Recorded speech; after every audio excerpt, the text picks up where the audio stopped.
गड़ा electronics game एक बहुत ही एक्साइटिंग बिजनेस गेम है। अभी डाउनलोड कीजिए, प्ले स्टोर और ऐप स्टोर दोनों पे उपलब्ध है।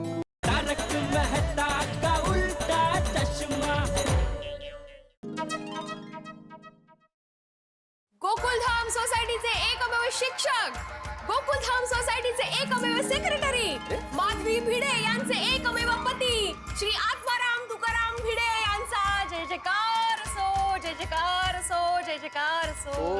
हो माधवी, क्या बात है हा?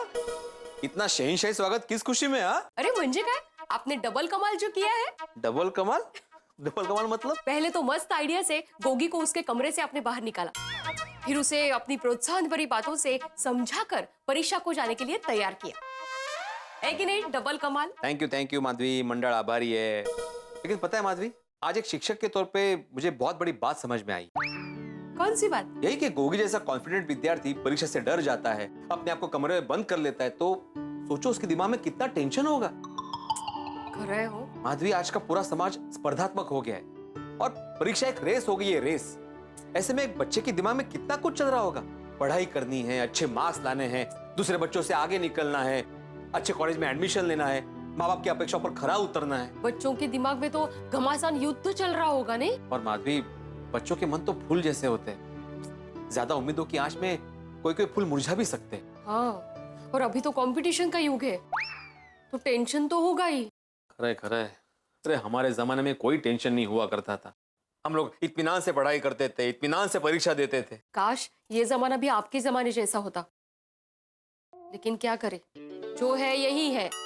ये 2020 का जमाना है, दुनिया कितनी आगे निकल गई है, यहाँ स्पर्धा तो होगी ही। खरा है माधवी, आजकल के ये कंप्यूटर, मोबाइल, ये टेक्नोलॉजी के जमाने में वक्त बहुत तेजी से बदल रहा है और इसीलिए बच्चों को प्रॉब्लम्स हो रही है। प्रॉब्लम्स तो है, लेकिन इसका कोई हल नहीं है ना? बिल्कुल है, आत्मविश्वास। आजकल के माँ बाप और शिक्षक को समझना पड़ेगा कि बच्चों को सिर्फ पढ़ाने से काम नहीं चलेगा, बल्कि उनका आत्मविश्वास भी बढ़ाना बहुत जरूरी है। बरोबर है, और साथ साथ विद्यार्थी को भी बदलना पड़ेगा। बिल्कुल बदलना पड़ेगा कि ऐसे परीक्षा का टेंशन लेने से, परीक्षा से दूर भागने से, अपने आप को कमरे में बंद करने से कुछ नहीं होने वाला। अगर जमाने के साथ चलना है तो अपने हौसले और हिम्मत के साथ परिस्थिति का सामना करना पड़ेगा। हौसले को ये नहीं दिखाना है कि मुश्किलें कितनी बड़ी है, बल्कि मुश्किलों को ये दिखाना है कि अपना हौसला कितना बुलंद है। हाँ, और हम लोगों ने ये अच्छा किया कि गोगी जब परीक्षा के लिए जा रहा था, तब हम लोगों ने ढोल बजाया, नाचे, उसका उत्साह बढ़ाया, नहीं कहा? बिल्कुल बिल्कुल बिल्कुल। अरे यही तो अपने गोकुलधाम की खासियत है, टेंशन के बादलों में से कब हंसी खुशी की बारिश हो जाए पता ही नहीं चलता। वो क्या है? चलो, अंत में जो हुआ वो अच्छा हुआ। अब गणपति बाप्पा से प्रार्थना करते हैं कि गोगी को अच्छे से अच्छे मार्क्स मिले। हाँ, बिल्कुल। हे विघ्नहर्ता, हम तो सिर्फ मेहनत कर सकते हैं, फल देना आपके हाथ में है। आपसे प्रार्थना है कि गोगी को उसकी मेहनत के अनुसार अच्छे से अच्छा फल देना। बोला गणपति बाप्पा मोरया।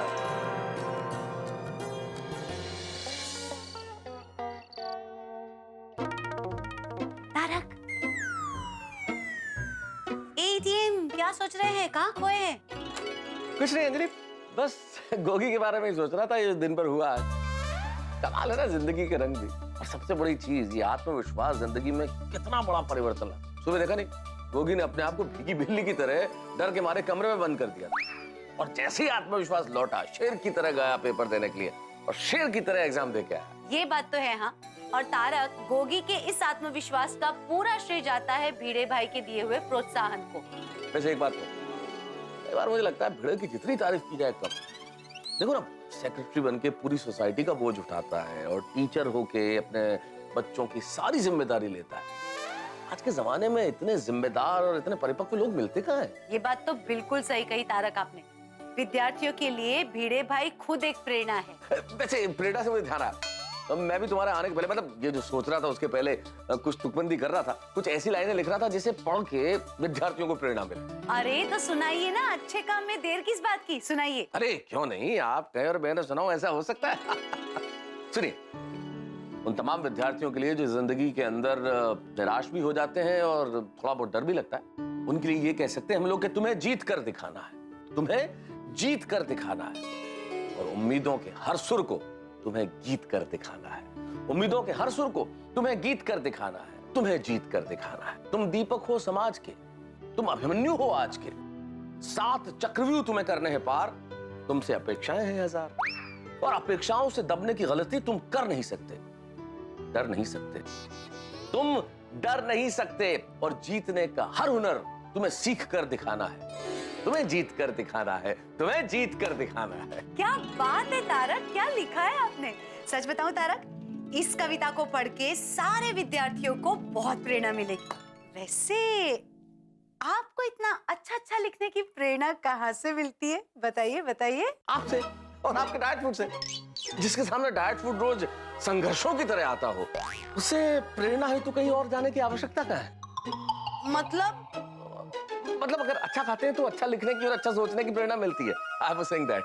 तो आपको मेरे डाइट फूड खाने से अच्छे विचार आते हैं। तो ये बताइए कि आज मैंने जो करेले का कोफ्ता बनाया है वो कैसा लगा। अद्भुत, क्या बनाए, वाह वाह वाह। इतने बढ़िया कोफ्ते बनाए हैं करेले के, और मैं इस कदर खा गया कि अब 2 दिन भोजन करने की आवश्यकता ही नहीं है, पेट भर गया पूरा। हाँ, ठीक है, फिर आपका पेट मेरे कोफ्ते खाकर इतना भर गया है तो फिर मैं जलेबी वापस ले जाती हूँ। जलेबी ये कहाँ से? अरे गोगी को आज हम सबने समझाया ना, हाँ तो सोडी भाई और रोशन भाभी खुश हो गए। तो रोशन भाभी ने घर पे अमृतसरी जलेबी बनाई, वो सोडी भाई आके दे गए। तो मैंने सोचा मैं आपको देती। तो मैं चख लेता हूँ ना। क्या बता रहे हो? चख लेता हूँ, पागल हो गया? आपने बोला आपका पेट भरा हुआ है। मैं आपकी हेल्थ के साथ कोई अरे नहीं देखो, कर सकती। थोड़ी बहुत जगह तो वो क्या है? जलेबी। तारा चीटिंग, तारा चीटिंग नहीं, ईटिंग। वाह वाह, क्या बात। मजा आ गया भाई। अंजलि वाह, तुम भी लो ना, लो प्लीज प्लीज, उठा उठा। नहीं, अरे क्या नहीं, सब खा जाऊंगा। नहीं, तो भी लो। आप कह रहे हो तो खा लेती हूँ। हाँ? वाह, है ना जोरदार। एक और, नहीं, एक और, उठा लो। तारक आप कह रहे हो इसलिए। हाँ, एक और। शाबाश, क्या बात है। तारक एक काम कीजिए, आप भी एक और ले लीजिए। तुम कह रही हो? भाई तुम कह रही तो लेना ही पड़ेगा। क्या है ना कि आज आप जितनी जलेबी खाएंगे ना, उतना ही कल मैं आपको ज्यादा डाइट फूड खिला दूंगी। खा लीजिए। अरे खा लेंगे हुजूर आला, आपके हाथ का डाइट फूड भी हमें तो मिठाई से ज्यादा मीठा लगता है। और मुझे आपकी बातें मीठी लगती है।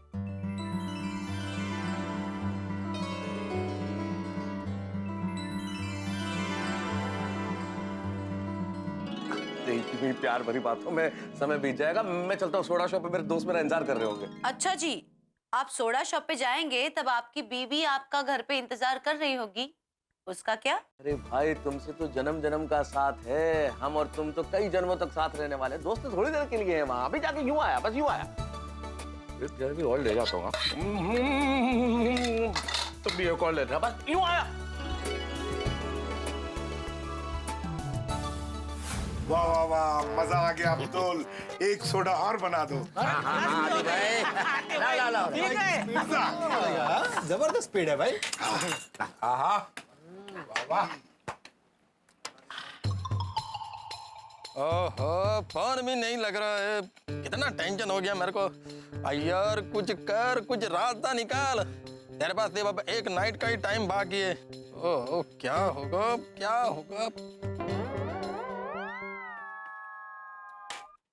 क्या बात है अब्दुल मियाँ? ओपनर से सोडा की बोतल खोल रहे हो? प्लास्टिक की बोतल नहीं है? अरे पोपट भाई, प्लास्टिक की बोतल खत्म हो गई है, इसलिए कांच की बोतल मंगवाई है। और पोपटलाल, बोतल प्लास्टिक की हो या कांच की हो, टेस्टी मसालेदार सोडा बनाने का काला जादू तो अब्दुल के हाथ में ही है ना। काला जादू? अरे काला जादू नहीं, टेस्टी मसालेदार सोडा बनाने की कला का जादू। सही बात है। वाह वाह वाह, बहुत अच्छे। तो अब्दुल के हाथ में ही है ना, ऐसा बोल रहा हूँ। शॉर्टकट मारो। थैंक यू जेठा भाई, थैंक यू। मोस्ट वेलकम यारा। अभी तक इसका फोन नहीं आया। क्या करूं? अकेले अकेले अपने आप से बात कर रहे हैं। कहीं मानसिक संतुलन हिल तो नहीं गया अय्यर भाई का? नहीं जेठालाल, आदमी जब गहरी सोच में होता है तो अपने आप से बातें करता है। कोई होगा, कोई ऑफिस का मसला होगा, सोच रहे होंगे। चालू ही है। अय्यर भाई। ओ अय्यर भाई। हाँ, हाँ सोडा पियो ठंडी हो रही है।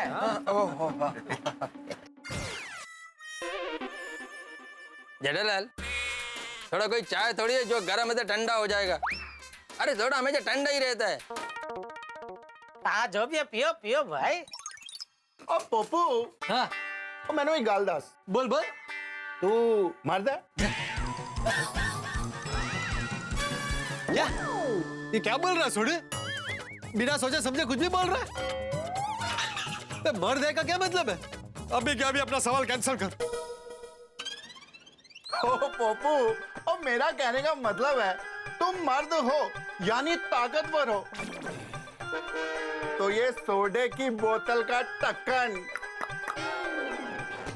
अपने दांत से खोलकर अपनी ताकत दिखाओ। चैलेंज, पोपट लाल को चैलेंज। हाँ पोपटलाल, करो एक्सेप्ट चैलेंज और बॉटल खोल दो अपनी दांतों से। अरे दिखाने में की कोई जरूरत ही नहीं, मैं जानता हूँ पोपटलाल को। अरे वो दांतों से ढक्कन तो क्या पर्वत भी मक्खन की तरह खोल सकता है।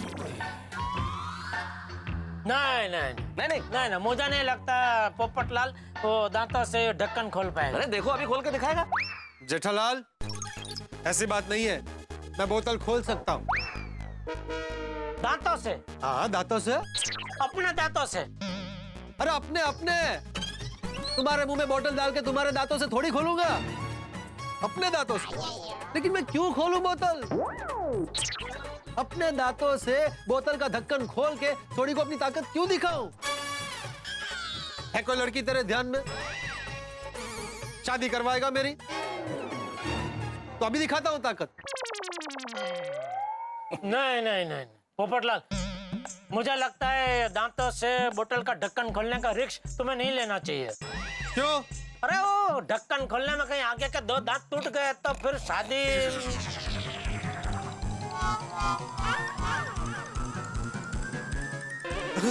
क्या देखा? लड़की मुंह देखते ही भाग गई ना?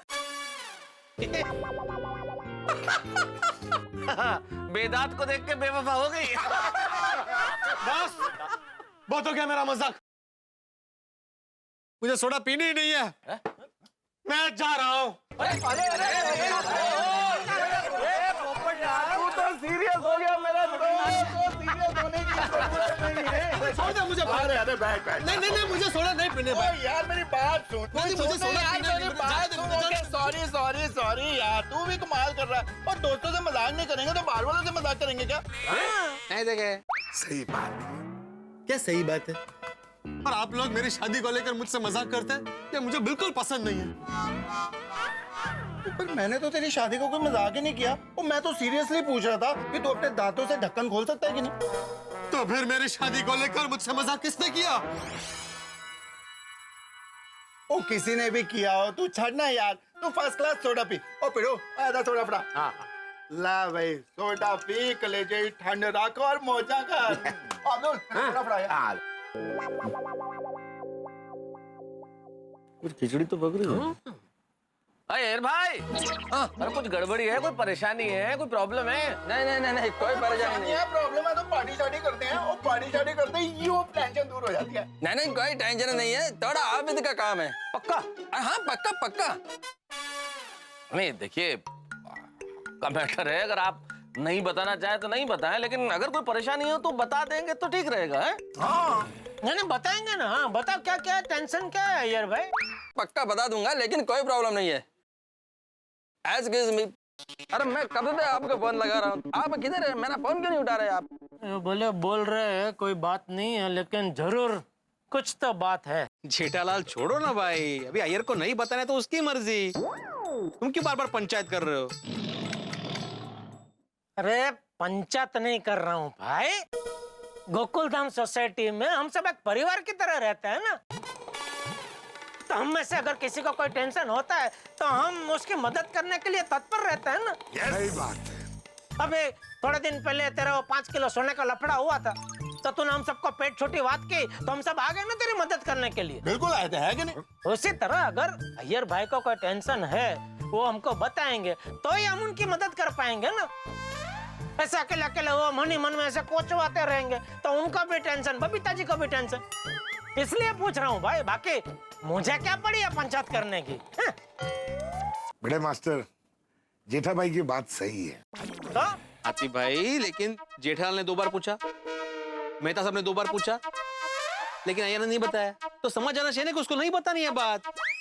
बार बार पूछने का क्या मतलब है? जेठा भाई, बड़े मास्टर की भी बात सही है। चलो फ्रेंड्स, मेरे को जरा एक अर्जेंट काम से बाहर जाना है, इसलिए मैच चलता है।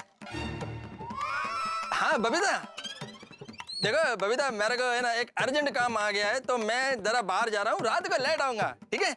नहीं नहीं, तुम तो जाना। हाँ, घर का चाबी है मेरे पास में। Okay bye, good night. चलो बाय, मैं निकलता है। Bye, good night, take care.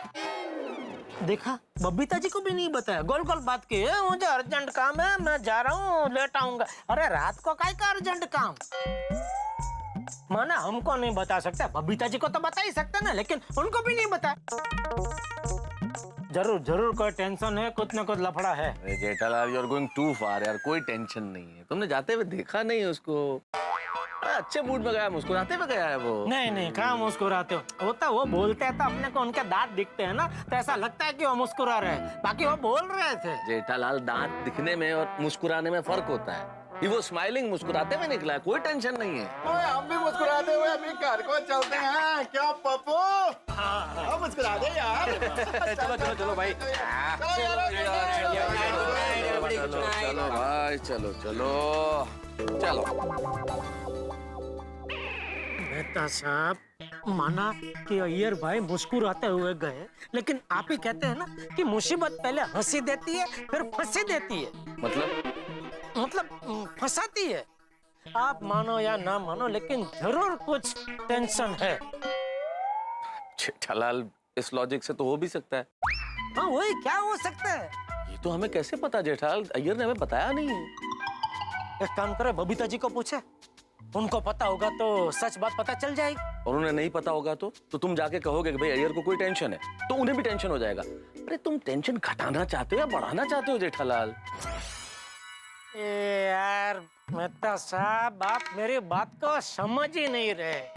अरे मैं क्या थोड़ा भावुक किस्म का इंसान हूँ, इसलिए चिंता हो रही है भाई। जेठालाल, मैं तुम्हारी भावनाओं को समझ रहा हूँ, लेकिन जब तक सामने वाला कुछ नहीं कहे, हमें आगे नहीं कदम बढ़ाना चाहिए। भाई दूसरों के मामले में इस तरह हम कैसे टांग अड़ा सकते हैं? अच्छा, अभी बबीता जी और अय्यर भाई दूसरे हो गए? जेठालाल, कहावत बोल रहा हूँ भाई, कहावत है ये। कोई टेंशन नहीं है, तुम मस्त रहो यार, उस ख्याल से निकलो। चलो आओ, अरे आओ, चलो भाई, चलो ना यार। जेठालाल को तो मैंने कह दिया चलो, चिंता की कोई बात नहीं है, लेकिन अय्यर कुछ तो सोच रहा है, कुछ छुपा रहा है। भाई हम सबको इतनी छटपटाहट हो रही है ये जानने के लिए कि अय्यर क्या सोच रहा है, क्या छुपा रहा है, तो जेठालाल को टेंशन होना तो लाजमी है, क्योंकि अय्यर और जेठालाल के बीच की कोल्ड वॉर तो आप जानते हैं, शीत युद्ध। भाई इस वक्त जेठालाल ये सोच रहे होंगे कोई ऐसा मीटर बन जाए जिससे ये पता चले कि आदमी के मन में क्या चल रहा है, लेकिन ये आविष्कार तो अभी तक हुआ नहीं है। इसलिए अय्यर क्या छुपा रहा है ये अभी तक पता नहीं है, लेकिन छुपा कुछ जरूर रहा है। वो क्या छुपा रहा है ये तो मैं इस वक्त आपको नहीं बताऊंगा, लेकिन इतना जरूर बताऊंगा कि जो होगा या वो जो छुपा रहा है उससे एक बहुत बड़ा हंगामा होने वाला है। एक ऐसा हंगामा जिसमें आपको मजा आएगा जब आप देखेंगे तारक मेहता का उल्टा चश्मा। देखते रहिए, हंसते रहिए।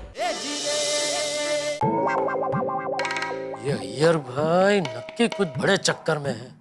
क्या खेल खेल रहे कुछ समझ में ही नहीं आ रहा है। जो भी हो, बेचारे बबीता जी पर कोई टेंशन ना आ जाए बस। छोड़ूंगी नहीं यार। अरे मैंने क्या किया? मुझ पर क्यों हमला कर रही है? अरे मैं आप पर हमला नहीं कर रही हूँ, घर में भौरा आ गया है, उसको भगा रही हूँ। भौरा? अरे घर में भौरा कहाँ से आ गया? पता नहीं, पकड़ में आएगा तब पूछूंगी। अरे टप्पू के पापा, भौरा कहाँ से कैसे आ गए वो जाने दीजिए ना, ये भौरे को कैसे बाहर निकाले वो सोचिए। अरे काम कर, वो बालकनी का दरवाजा खोल दे, वहाँ से बाहर चला जाएगा। टप्पू के पापा, भौरा! आप एक काम कीजिए, जल्दी से बालकनी का दरवाजा खोलिए, जल्दी। नहीं, रुकिए। आप जल्दी से पहले बेडरूम का दरवाजा बंद कीजिए,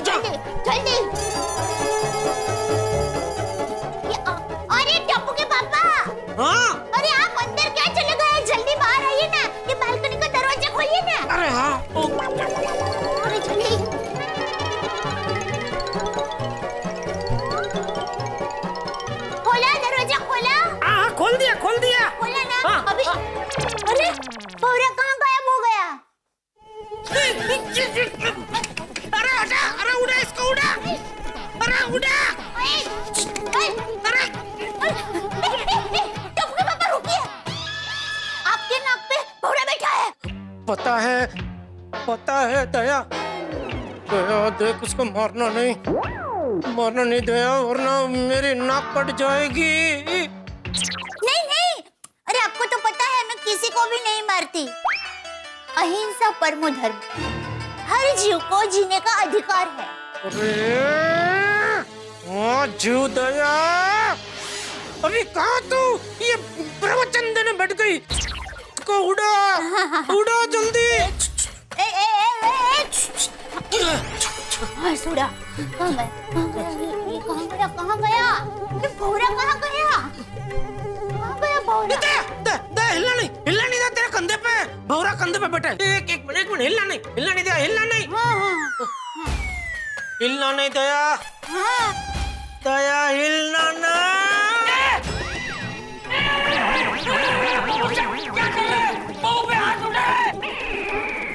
ऐसे संस्कार दिए मैंने तुझे? अरे नहीं बापूजी, मैं दया पे हाथ नहीं उठा रहा था।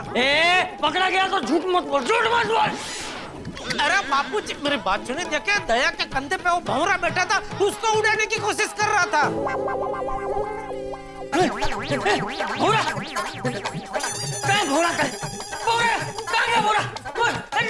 उसमें उड़ा, पकड़ जल्दी। बापूजी कान पे रख। चल।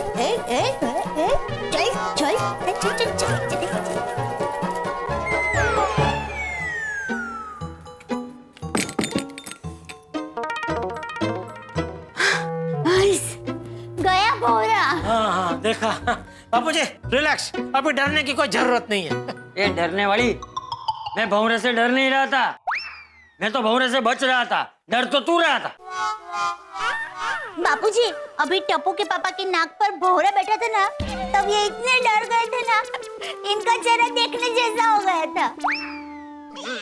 अरे मैं कोई डर नहीं रहा था, तू उसको शांति से उड़ा सके इसलिए ऐसे स्थिर हो गया था मैं, बस। अच्छा, मतलब तू भौरे से डरता नहीं? भौरे से क्या डरना? अच्छा, वो धनसुख के बगीचे की बात भूल गए? धनसुख? कौन धनसुख? धनसुख काका। हाँ, धनसुख काका। वो बहू, हमारे गांव में धनसुख का फूलों का बगीचा था। तो एक दिन ये भाई साहब वहाँ पे चोरी छुपे फूल तोड़ने गए। वहाँ एक फूल पे भौरा है इन्हें मस्त ऐसा बैठा था, और ये भाई साहब उसी फूल को तोड़ने गए।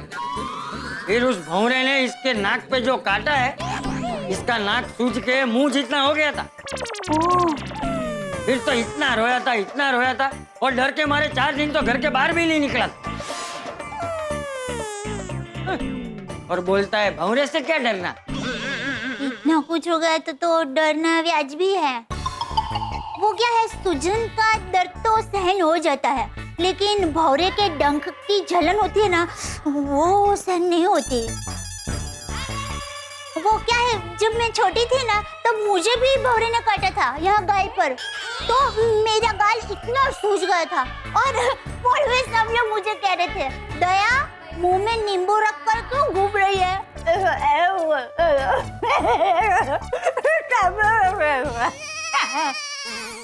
ए भाई, क्या खड़ा क्या है? पूरी रात यहाँ खड़े खड़े भौरे की कहानियां सुनते रहेगा? सुना नहीं है? नहीं सुना है बापूजी। शुभ रात्रि। शुभ रात्रि। हाँ। चल दया, सो जाते हैं। शुभ रात्रि। अरे शुभ रात्रि क्या, चल।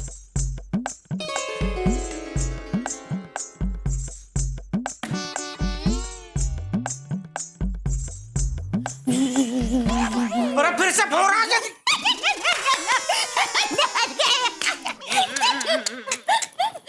ये कोई उम्र है मजाक मस्ती करने की? अरे मजाक मस्ती करने की कोई उम्र ही नहीं होती है। तू नहीं सुधरेगी नहीं। सो जा। बस। अरे दया बस, वह क्या सुबह तक क्या भौरे के गाने ही गाने हैं क्या? यहाँ चलिए ना, गाते हैं, मजा आएगा। क्या मजा आएगा? अरे बस कर दे, बस। हाँ बस। अरे बस, टैक्सी, रिक्शा, हेलीकॉप्टर, छुक गाड़ी, घोड़ा गाड़ी, बस। स्कूटर रह गया। ये बाड़ मंदिर। सो जा अभी, सो जा ना भाई। गुड नाइट बाड़ मंदिर। अरे क्या गुड नाइट। आज अय्यर भाई की वजह से नींद ही नहीं आने वाली।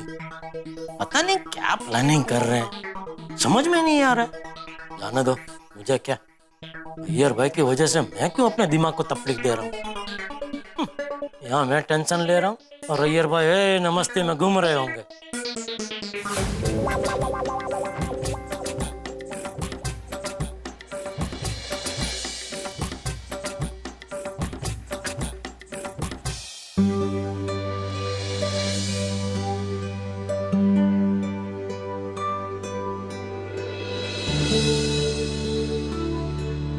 बबीता, तुम इतना गहरी नींद में सोता हुआ कितना प्यारा लगता है। कल सुबह तुम्हारे लिए एक बहुत बड़ा सरप्राइज डे होगा। तुम जब सुबह उठोगी तो ये सरप्राइज देखकर चौंक जाओगी। कल का दिन तुम जिंदगी भर नहीं भूल पाओगी। अभी तुम्हारे सरप्राइज डे के लिए सिर्फ 6.5 घंटा बाकी है। Good night, sweet dream, bye.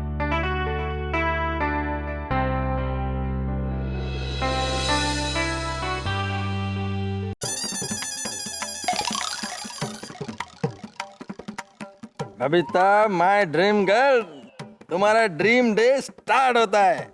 जब मीठी मीठी नींद से तुम्हारी आंखें खुलेगी तब घर में नजारे देखकर तुम चौंक जाओगी। Babita, I love you. अब 7:30 बजे तुम्हारे लिए नॉन स्टॉप सरप्राइज स्टार्ट होगा।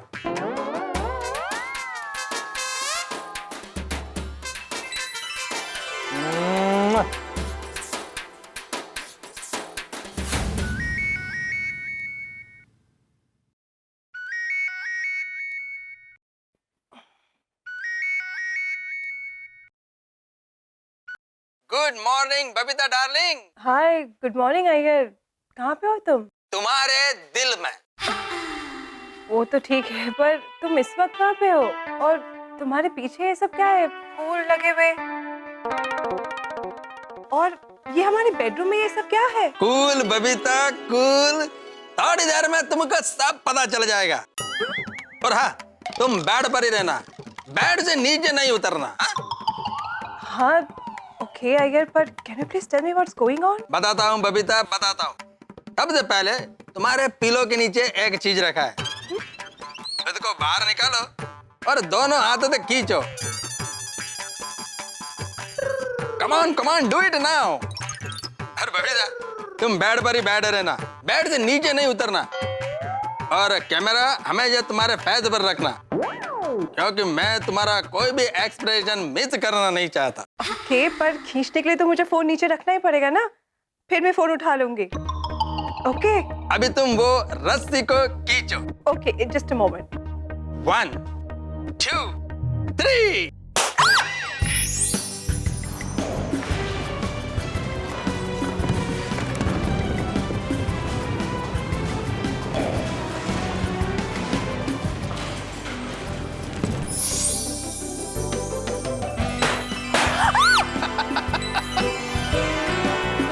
Yes, yes, success. Oh my God, Iyer ये सब क्या है और क्यों? क्योंकि बबीता, आज बहुत स्पेशल दिन है। Special day? अय्यर, ना आज हमारा एंगेजमेंट का डेट है और ना ही वेडिंग एनिवर्सरी, तो क्या स्पेशल है आज? बबीता, आज हमारी एंगेजमेंट और मैरिज एनिवर्सरी से भी बड़ा दिन है। उससे भी बड़ा दिन है मतलब? मैं समझी नहीं। आज का दिन है बबीता, याद करो। आज के दिन मैंने तुमसे मेरे प्यार का इजहार किया था और शादी के लिए प्रपोज किया था। फिर तुमने हाँ कहा, फिर हमारा शादी हो गया और फिर हम जन्मों जन्मों के बंधन में बंध गए। Oh my God, of course Iyer. Sorry, मैं तो भूल ही गई थी। लेकिन मैं नहीं भूला। मुझे तो आज भी उस दिन के एक एक पल याद है। तुमने कैसे मुझे प्रपोज किया था और मैं कितनी खुश हो गई थी, और फिर मैंने तुम्हें हाँ कहा था। अगर आज का दिन नहीं होता तो ना ही हमारा एंगेजमेंट होता और ना ही हमारा शादी होता। इसीलिए आज का दिन सबसे बड़ा दिन है। Thank you Iyer, thank you for proposing me. Happy propose day to you. Yes Babita darling, happy propose day. And I hope कि तुम्हें मेरा सरप्राइज पसंद आया होगा। पसंद? यार this is out of the world. I am sure आज तक किसी पति ने अपनी पत्नी के लिए ऐसा सब कुछ नहीं किया होगा। Thank you Babita. Thank you so much Iyer. Propose day का तुम्हारा ये अंदाज मुझे बहुत पसंद आया। मेरे को तुम्हारे चेहरे पर यही खुशी देखना था। I love you too Iyer. काश तुम मोबाइल में नहीं, अभी तुम मेरे सामने होते। वैसे तुम हो कहाँ पे? तुम जल्दी आओ ना। यार मैं इंतजार का मजा कुछ अलग ही होता है। 2 पल का दूरी प्यार बढ़ाने के लिए बहुत जरूरी होता है। ओहो साइंटिस्ट जी, आज बड़े शायर बन रहे हो। प्लीज अय्यर बताओ ना, कहाँ पे हो तुम? तड़प तुम्हारे दिल में भी है और तड़प मेरे धड़कन में भी है। पास होकर भी क्यों है हमारे बीच में इतना दूरी? 2 कदम आगे चली आओ, प्यार की आस हो जाएगी पूरी। 2 कदम? तुम हॉल में हो? जल्दी से हॉल में चली आओ। हॉल में मेरा प्यार और प्यार भरे गिफ्ट बेसब्री से तुम्हारा इंतजार कर रहे हैं। और सरप्राइजेस है? Yes. 1 minute.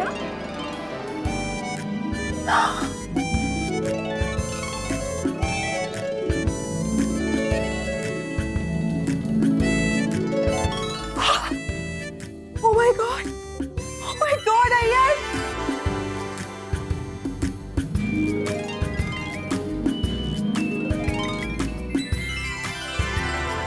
Ayyar, what is this? I'm speechless, Ayyar. Thank you so much. Thank you so much. I love you. I love you too. Iyer please अभी बता दो कि तुम कहाँ पे हो? Passion Babita, please passion. Babita, dining table का चेयर पर तुम्हारे लिए कुछ रखा है। जाओ देखो तो सही। क्या है?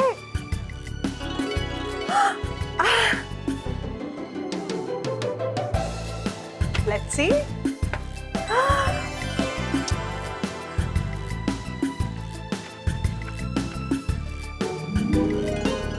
Oh my God. Wow, Ayyar, what a lovely card. Babita, you're my angel. You're my dream girl. तुम मेरी लाइफ में आई हो तब से डॉक्यूमेंट्री जैसी मेरी लाइफ सुपरहिट रोमांटिक फिल्म हो गई है। That's so sweet of you, Iyer. तुम मेरी और कितनी तारीफ करोगे? बबीता, तुम्हारा जितना तारीफ करूं उतना कम है, क्योंकि तुम्हारी एक हाँ ने मेरे को हर जन्म का ऑक्सीजन दे दिया है। बबीता, तुमको पाकर मेरे को इतना खुशी हुआ है कि इतना खुशी तो सर नील आर्मस्ट्रांग को चांद पर पहला कदम रखने पर भी नहीं हुआ होगा। What comparison? पर अय्यर तुम कहाँ हो? मैं इस वक्त तुम्हें बहुत मिस कर रही हूँ। प्लीज तुम मेरे सामने आ जाओ। Patience my love, patience. अभी थोड़ा और इंतजार करना पड़ेगा। क्या अय्यर? अरे come on Babita, don't get upset, please smile. Okay. Thank you baby. अच्छा बाय द वे, सोफे के पीछे भी तुम्हारे लिए कुछ रखा है। सोफे के पीछे? ओह माय गॉड, और एक सरप्राइज। अय्यर, और कितने गिफ्ट्स दोगे? खुश। One moment.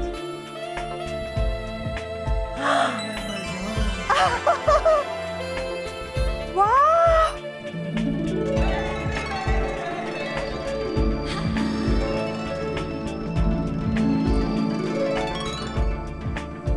Ayyar, this is such a beautiful dress.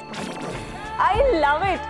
Thank you so much, Ayyar. I love you. Babita, love you too. पर अय्यर तुम कहाँ पे हो? मैं और तुम्हारा इंतजार नहीं कर सकती। प्लीज तुम सामने आ जाओ। बबीता, माय ड्रीम गर्ल, थोड़ा वेट करो। मैं अपने प्रपोज डे को एक स्पेशल डे बनाना चाहता हूँ, और अभी सरप्राइज की तो जस्ट शुरुआत हुई है। यार आगे और क्या क्या सरप्राइज है? प्लीज जल्दी बताओ। बताता हूँ my sweet heart, my love. लेकिन पहले तुम ये ड्रेस पहनकर शार्प 9 बजे कंपाउंड में आ जाओ। क्यों? कंपाउंड में क्या करना है? वो मैं तुमको बाद में बताएगा, लेकिन अभी शार्प 9 o'clock को तुम कंपाउंड में नीचे पहुंच जाना। बाय। एक्सक्यूज मी, मेरे एक छोटे से सवाल का जवाब देंगे? आप अपनी पत्नी से पहली बार कब मिले थे? ये आपकी मैरिज एनिवर्सरी कब है? मैं जानता हूँ बहुत सारे दर्शक अपना सर खुजा रहे हैं। और यहाँ देखिए, अय्यर भाई को ये तक याद है कि उन्होंने बबीता जी को पहली बार कब प्रपोज किया था, और आज इसके लिए उन्होंने अपनी सरप्राइज पार्टी रखी है। और बड़े ही सरप्राइज हैं उनके इस पार्टी में। अभी तो उन्होंने अपने तरकश से सरप्राइज का पहला तीर निकाला है, अभी तो बहुत सारे तीर बाकी हैं। अब देखना ये होगा कि सरप्राइज के तीर गोकुलधाम में किसको लगते हैं, क्या होता है। सरप्राइज बता दूं आपको? नहीं नहीं नहीं नहीं, इसे सरप्राइज ही रहने देते हैं ताकि आपको भी हंसी का प्राइज मिल सके। आपने भी जीवन में बहुत सारे लोगों को सरप्राइज दिया होगा, उसे याद करिए और देखते रहिए तारक मेहता का उल्टा चश्मा। देखते रहिए, हंसते रहिए।